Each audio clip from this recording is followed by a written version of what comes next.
bu tür ağır travmatik felaketlerin sonrasında öncelikle yetişkinlerin yani ebeveynlerin, anne babaların inisiyatif alması gerekiyor. Keza burada bizim en çok ilgilendiğimiz kitle genç kardeşlerimiz yani çocuklarımız, ergen diye tanımladığımız kitle. Bu kitlenin duygusal gelişim çağına denk gelmesi ayrı bir etkide bulundu.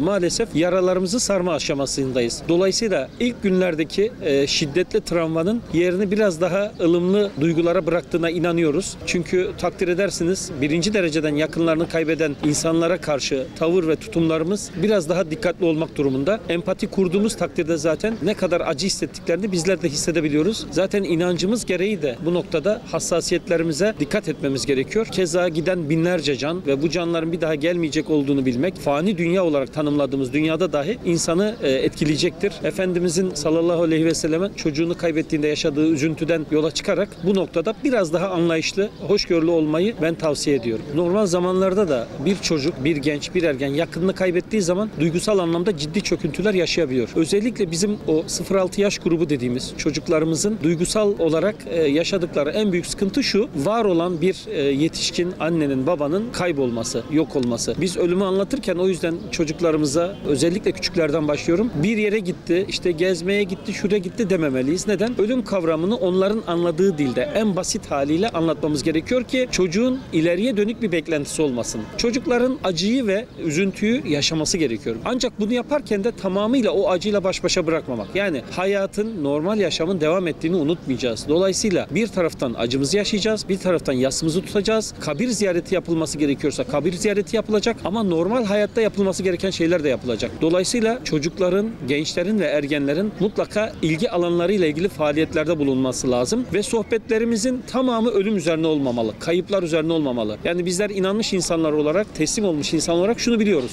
hak sahibi, emanet sahibi verdi, emanet sahibi aldı. Dolayısıyla ölümle ilgili ağırlıklı olarak sohbetlere devam ederseniz farkında olmadan bu genç ebeveynlerin bilinçaltını bu anlamda çökertirsiniz. Ve duygusal anlamda çökürtüler, yani travmatik durumlar ilerleyen zamanlarda ortaya çıkar. Kısa vadede bunun farkına bile varamazsınız. Özellikle normal hayatın devam ettiğini onlara hissedebilmek, oyun çocuklarının da hani biz acımızı yaşarken ya şimdi oyun zamanı demememiz lazım. Yani o çocuğun parka çıkması gerekiyor. Bu noktada yetişkinlerin de, gençlerin de, ergenlerin de kapalı mekanlardan dış mekanlara çıkıp açık mekanlarda, hani mekan değiştirmekte mutlaka ferahlık vardır, nefes alma noktasında katkı sağlayacağına inanıyoruz. Biraz daha normalleşme sürecini onlara sağlıklı bir şekilde aktarırsak emin olun bu travmatik durumu biraz daha hafif atlatacak duruma getiririz. Bizim medeniyetimizde, kültürümüzde olan bir realite muhacir, ensar kavramı. Burada dikkat edilmesi gereken husus şu: özellikle evlerimizde misafir ettiğimiz depremzedeli vatandaşların konuk olduğu illerden bahsediyoruz. 71 vilayetimizden bahsediyoruz. Evinizde, misafirhanenizde veya ikinci bir evinizde konuk etmiş olduğunuz depremzedelere karşı tutum şu olmamalı: yani merhamet duygusu mutlaka olmalı ama merhamet duygusunu çok ileri taşıyıp acıma duygusuna getirirseniz hem bu bireyin duygusal anlamda çökmesine sebep olur hem de orta vadede iyileşmesine katkıda bulunmazsınız. Eğer insanların normalleşmesine, normalleşme sürecine girmesine katkıda bulunmak istiyorsak bu yaşanan afeti yavaş yavaş bilinç altında unutturmamız gerekiyor.